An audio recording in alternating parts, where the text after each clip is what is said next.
tell us about what the work has been like this week defensively, not only to improve on last week's performance, but adjusting without Kai being available. I think, first of all, based on the performance and like the last few results we've had, you can see that we've been structurally good for the majority of the games, and it's just the little moments that we need to now work on and make sure that we're not giving away opportunities where we feel like we've done such a good job and we feel at the end of the game, all right, we're disappointed because we're letting these little moments get away from us. So I think that's really been the focus, just focusing on those, just being aware 90 minutes, being aware when the ball goes out, being aware on set pieces, being aware of all those things that, that's what'll change a game. And so that's been the focus. Of course, personnel changes, and then it's just getting used to the habits of the different guys, what they're used to, what we want to keep doing well, and what we want to keep playing to our strengths. So just been integrating those things and being aware of, it's been solid, so we just need to continue that. Troy was pretty optimistic that Christian would be back in the lineup this weekend if he does indeed play. How does that, obviously you guys have relied on him for his power and his scoring. Yep. How does that change things over the course of the week if he's on the field? I think whenever Chris is on the field, we feel confident. We feel like we're going to score goals. So as a back line, what we want to do is keep a clean sheet. If we do that, we will score goals. That's the mentality we have and what we always feel when Chris is on the field. And he's definitely a presence that when he's not there, you miss him, whether that's winning duels, whether that's a presence as a leader, and whether that's scoring goals. So we hope he's with us. And I'm not in his shoes, so I can't tell you exactly, but we hope he's with us. I just had a question about, obviously Kai's coming out today, and I just want to talk about the next man up mentality on this team. You've stepped in and done really well in that back line, but when you have a player like Kai who's suspended, what's kind of the mentality of the guy who's coming on in his place to kind of fill those shoes?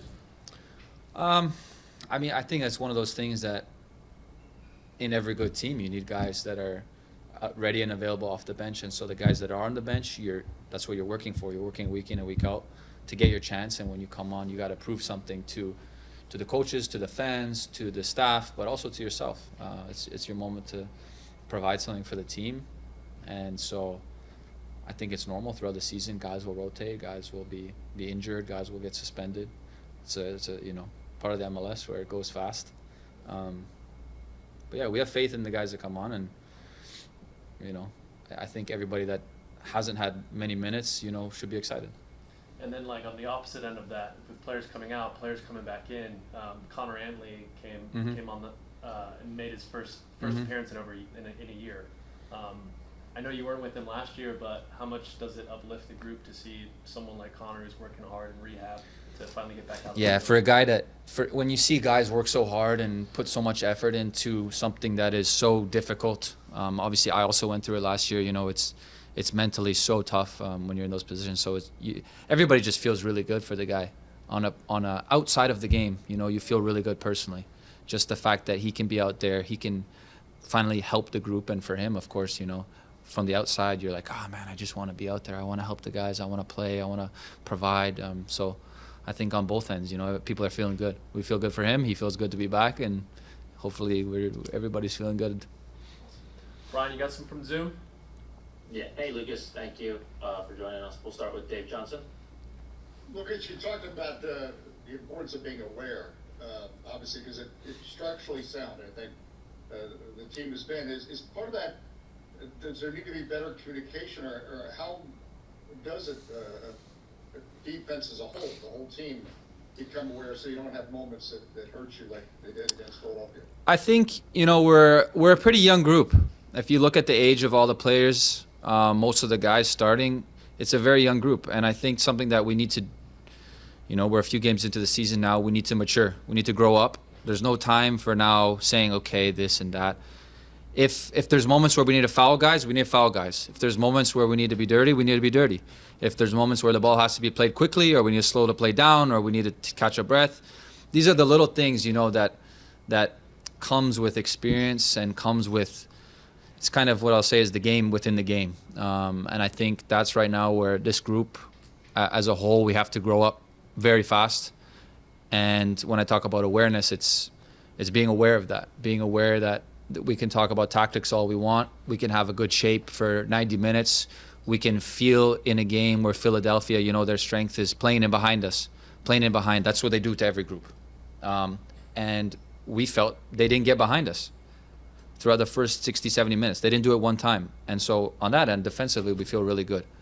But then they scored 2 goals. So if you look at where those 2 goals come from, it's the awareness of, okay, do we need to foul guys? Do we need to be smarter in little moments? And that's what I mean, maturity. We just need to feel the game within the game. And then, obviously, big at home this week. So against Colorado, what's the big concern? They have good players too, you know, and I think it, you know, being smart with those guys, but also then again focusing on ourselves. Like I was just saying, we've done well. We've had a good structure, and so it's just capitalizing on those moments going forward. So being mature in the way that we defend, but also in the way that we attack. When we have 2 chances, we got to punish them, and I think that in this league makes a big difference. Next, we'll go to Bruce Murray. Hey, Lucas, thanks for your time. Of course. When are we going to see Lukas MacNaughton on the score sheet? And is Zach Prince drawing up some of his crazy plays to get you involved on those corner kicks? Yeah, well, hopefully again soon, right? I mean, we're working on it, you know. I'm disappointed I didn't have one last game. I always want to be in the box. I always want to be on the end of something. So all I can say is hopefully this weekend. Good luck. Thank you. Next, we'll go to Donald Wine. Hey, Lucas, thanks for your time today. This was asked a little bit of Troy a few minutes ago, but we wanted to get your perspective of the consistency and how do you know, what do you think is the catalyst for getting more consistent with your play on the field? And not just you specifically, but the team.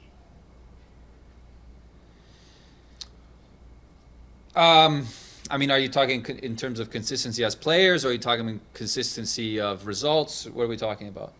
Yeah, the results, essentially. Yeah. I mean, where I'll start off is consistency with players, right?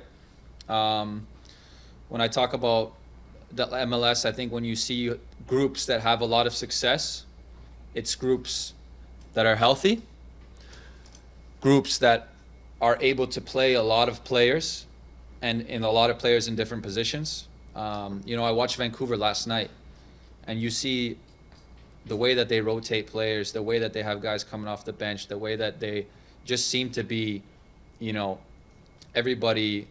Obviously, they don't have Ryan Gold, right? But they have a big bench of players that are high quality. And when we talk about consistency in our team, obviously there's been a few ins and outs of players coming and going and being injured and being not injured, but I don't think that is what defines consistent results.